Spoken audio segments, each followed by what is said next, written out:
Late one Friday afternoon, I got a call out of the blue from a new client on the recommendation of an old client, and this client had had 7 years continuous ordinary residence in Hong Kong and was ready or in a position to make an application for a permanent identity card. The problem was that in the 3 or 4 months prior to him approaching us, he'd been made redundant from his previous employment, and he was still in the market for a new job, but his existing period of stay was going to end some 27-28 days hence.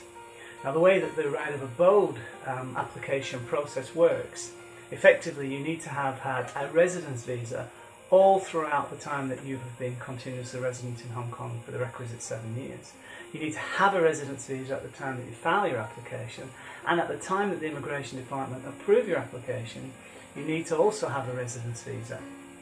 So with our client, we only had a relatively short period of time because there was 27 days left on his current limit of stay, and it does take 4 weeks for the Immigration Department ordinarily to process a permanent residency application.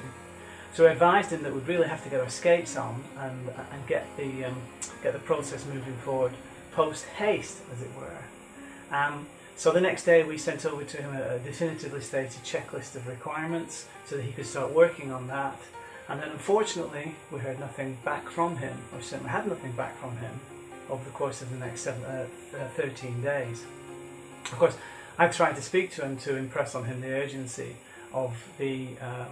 need to get the application in, and we'd explained to him that if the Immigration Department didn't have sufficient time to be able to complete their consideration of the application before his current limit of stay expires, he would effectively have to leave Hong Kong. He'd have to come back as a visitor. He'd then have to go through the process of securing an offer of employment and then get an employment visa, and only then, once he had that new residence visa endorsed in his passport, would he be able to finalise his permanent residency application.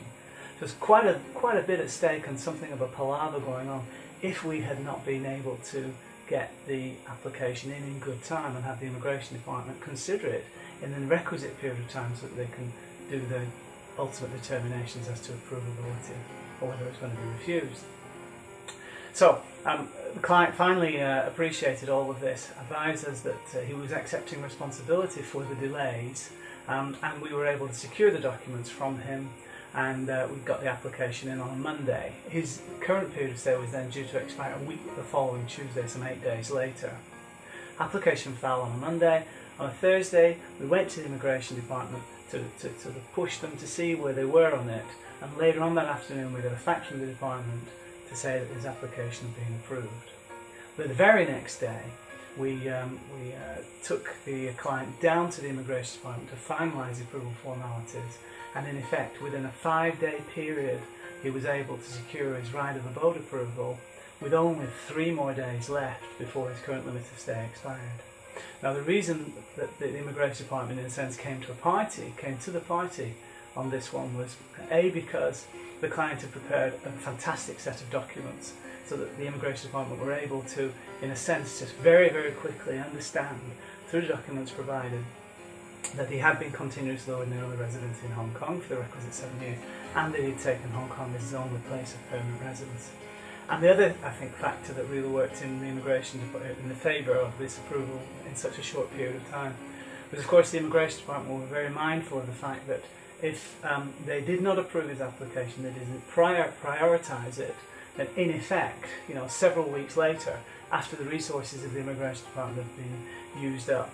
in considering a subsequent employment visa application and then getting it approved, in a sense, only then would the Immigration Department be able to finalise that case, and they would really sort of be double handling the application. So kudos to the Immigration Department. They recognised that the client was due for an approval because of his circumstances, and they really moved heaven and earth in order to get this client his approval.